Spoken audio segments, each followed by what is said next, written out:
Avant de débuter le visionnement de cette capsule, nous vous invitons à aller chercher la fiche d'approfondissement numéro 3 au www.diocèse-3-rivière.org.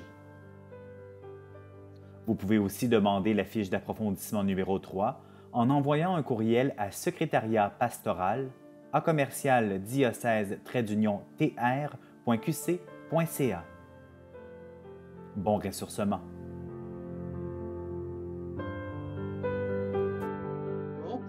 Dans la deuxième partie, on se dirige plus vers les rapprochements. Et tout d'abord, je vais parler de regards une autre fois, d'autres regards.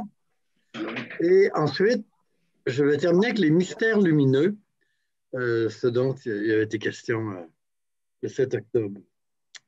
Alors, pour voir les traces de l'action de Dieu dans nos séparations autour de la pandémie et du tournant missionnaire, alors pour les voir, ces traces, il faut élargir le regard, il faut voir plus loin.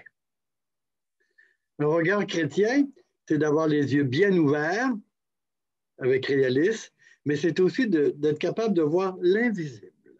Hein?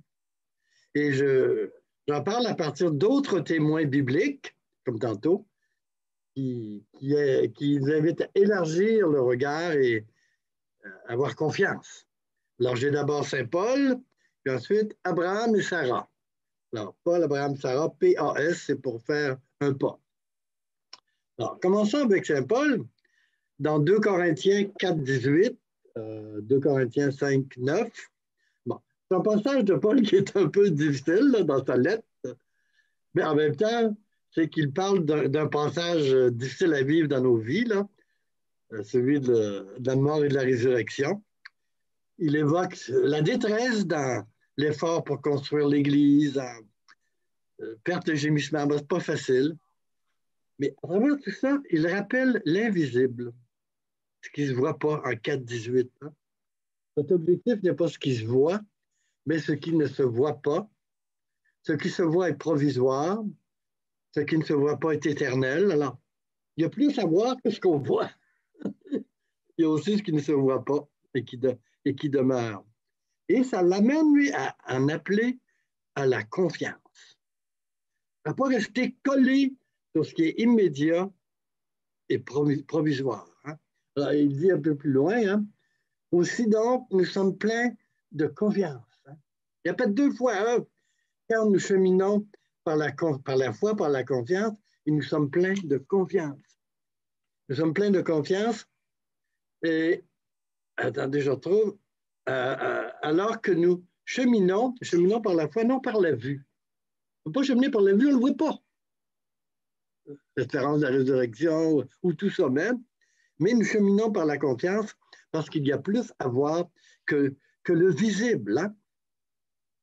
Alors, par-delà ce qui se donne à voir dans la pandémie, dans le tournant missionnaire, hein, ça nous dit qu'on ne peut pas se fier seulement à ce que nous voyons immédiatement.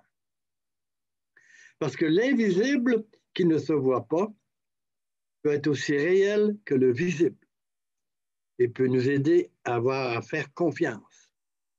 Question simple que ça me pose. Hein? Quel est l'invisible de la tourmente pandémique? En regardant un peu plus loin, je pourrais mieux saisir, mieux entrevoir et qui pourrait susciter en moi plus de confiance. Dans le tournant missionnaire, quel est l'invisible que je peux pressentir et qui fait naître en moi une confiance? Paul, comme si nous voyions l'invisible. Alors, ça fait partie du regard aussi. Hein? Maintenant, d'autres témoins, tantôt on avait Moïse, figure plus ancienne, et là nous allons avec Abraham et Sarah, dans l'Épître aux Hébreux, Hébreux 11, 8 à 16. Abraham et Sarah, ils partirent sans savoir où ils allaient. Ça nous ressemble. Ils partirent sans savoir où ils allaient à l'appel de Dieu. Mais pourquoi est-ce qu'ils l'ont fait? C'est parce qu'ils voyaient plus loin. n'a pas juste le nez collé sur l'immédiat. Il faisait confiance en la promesse de Dieu. Il entrevoyait ce qui n'est pas visible. Et Abraham voyait plus large que ce qui était déjà présent autour de lui. Il avait une attente en lui. C'est très beau le texte d'Hébreu. On ne remarque pas ça souvent. On dit il partit sans savoir où il allait. Oui, mais pourquoi? Alors un peu plus loin, hein, il est dit Abraham attendait, une attente profonde, attendait la ville munie de fondations qui a pour architecte et constructeur Dieu lui-même. Il attendait cette ville de Jérusalem que Dieu va faire. Alors, il n'était pas juste collé sur ce qu'il vivait. Il pouvait donc partir pour aller plus loin. Sarah, elle répond à l'appel aussi par la confiance. Pourtant, elle a un âge avancé, mais elle est rendue capable de donner la vie. Hein? La fécondité, c'est possible à tout âge. Hein? Alors, pourquoi est-ce que Sarah pouvait-elle faire confiance? Il est dit dans le texte simplement, attendez, je le trouve, Sarah tint pour fidèle l'auteur de la promesse. Elle croit que Dieu est fidèle. Tiens. Et donc, qu'elle peut compter sur lui, finalement. Pour de profonde confiance dans Dieu vivant. Ni Abraham ni Sarah ne verront de leurs yeux la réalisation de la promesse, le peuple nouveau, etc. Mais, nous dit l'Épître aux Hébreux, ils les ont vus et salués de loin. Ils n'ont pas vu, mais ils ont vu, mais ils ont vu de loin. Voir plus loin. Voir de loin. Alors, Abraham et Sarah, comme Élisabeth, d'ailleurs, vous voyez, c'est des gens âgés, mais qui donnent la vie. Intéressant. Ils sont féconds. C'est des belles figures pour l'Église actuelle. Mais pas juste Abraham et Sarah.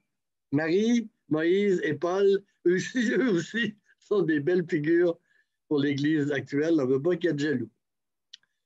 Alors, face au tournant missionnaire, à ces appels, défis, quelle attente plus profonde est en moi? Attente de cette ville que Dieu va construire, comme Abraham. Et attente qui nourrit ma confiance. Face à la pandémie, qu'est-ce qui soutient ma confiance au Dieu fidèle, à la manière de Sarah?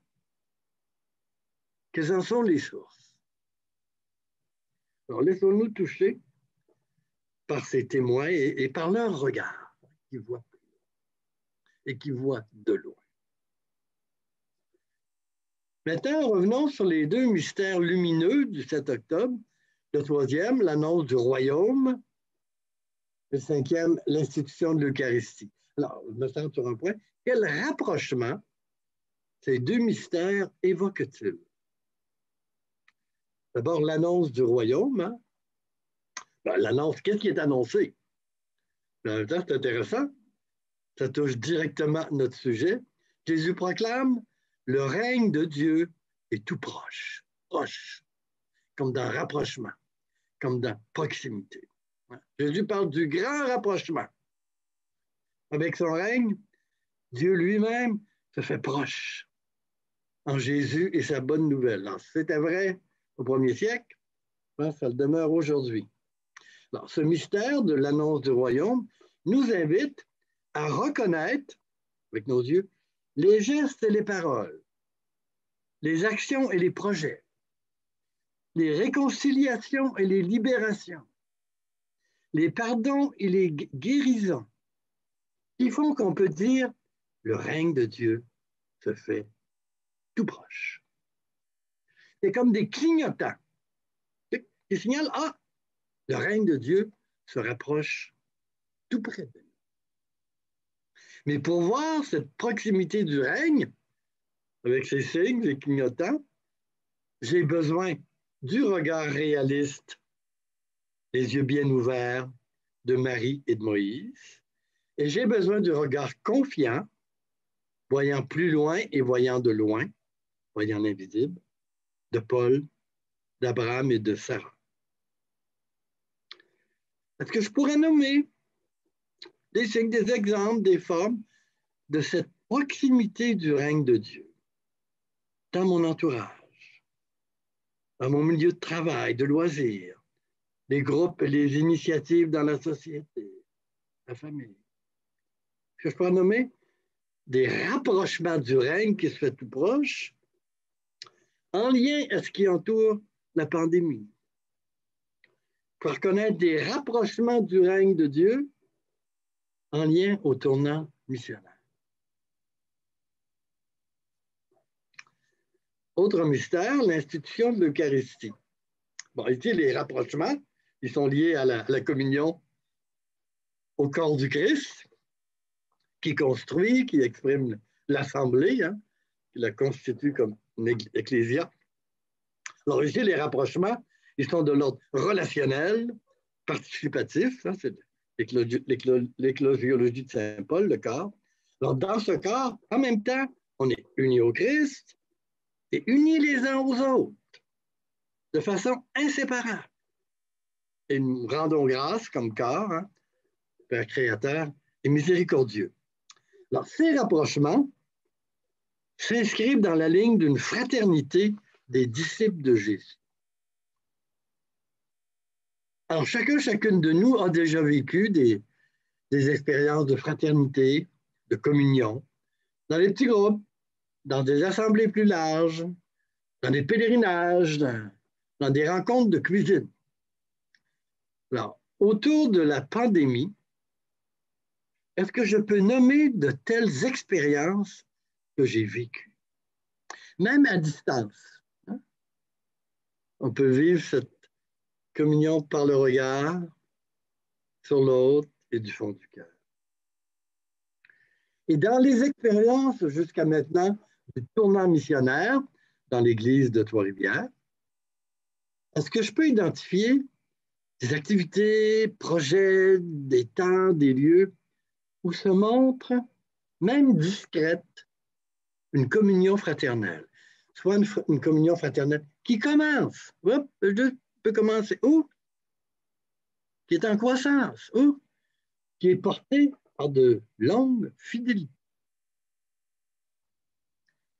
Deux mystères qui nous invitent à mieux voir les rapprochements.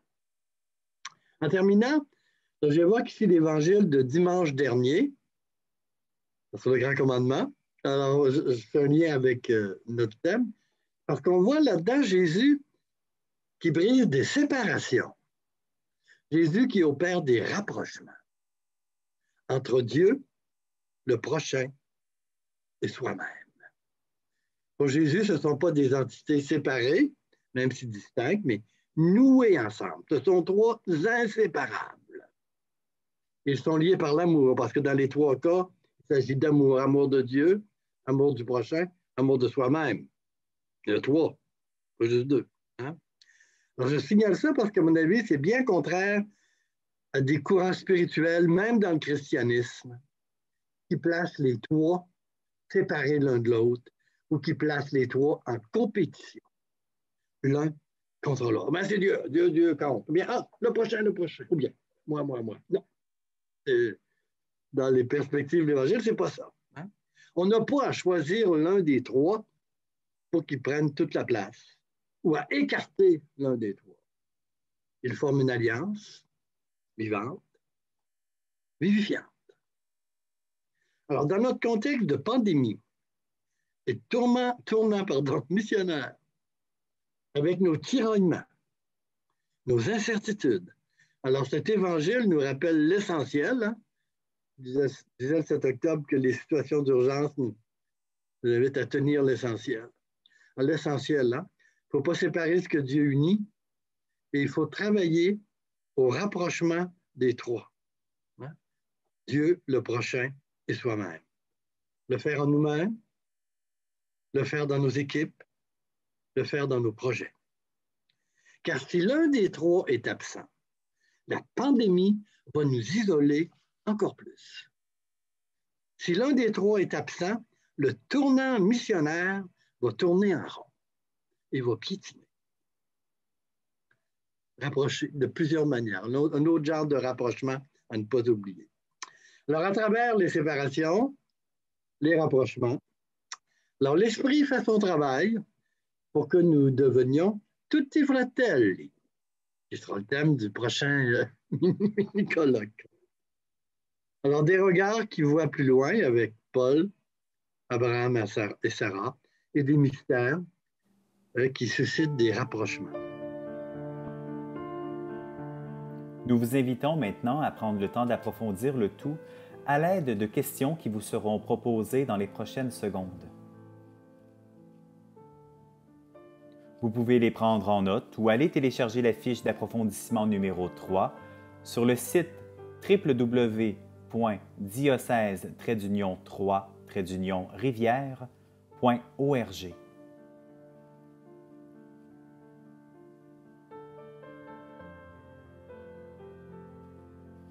Quelles sont les traces de rapprochement du règne de Dieu que je vois dans la pandémie et le tournant missionnaire? Qu'est-ce qui m'inspire dans le regard de Paul, Abraham et Sarah qui voient plus loin? Qu'est-ce que leur regard me fait mieux voir dans le tournant missionnaire et la pandémie? Quelles traces de l'action de Dieu pouvons-nous trouver dans nos vies, la pandémie, le tournant missionnaire? À l'invitation de Saint Paul, comment puis-je faire confiance à ce que je ne vois pas? Quel est l'invisible dans la tourmente que je pourrais mieux entrevoir en regardant un peu plus loin et qui susciterait en moi plus de confiance? À l'exemple d'Abraham et de Sarah, quelle attente plus profonde est en moi? Qu'est-ce qui soutient ma confiance au Dieu fidèle? Quels gestes et paroles, actions et projets, réconciliation et libération, pardon et guérison, par lesquels le royaume de Dieu s'approche, suis-je en mesure de reconnaître? Est-ce que je peux nommer des signes, des symboles, des traces du rapprochement du royaume dans ma vie, dans mon milieu de travail, dans la pandémie, dans le tournant missionnaire? Quelles expériences de fraternité et de communion sont présentes, même en temps de pandémie ou à l'occasion du tournant missionnaire? Comment vivre de manière égale l'amour de Dieu, l'amour du prochain et l'amour de soi-même sans en privilégier l'un ou l'autre? Quelles questions ou quelles réflexions cette capsule vidéo me laisse-t-elle personnellement? Avec qui pourrais-je approfondir ces questions ou ces réflexions? Et quand?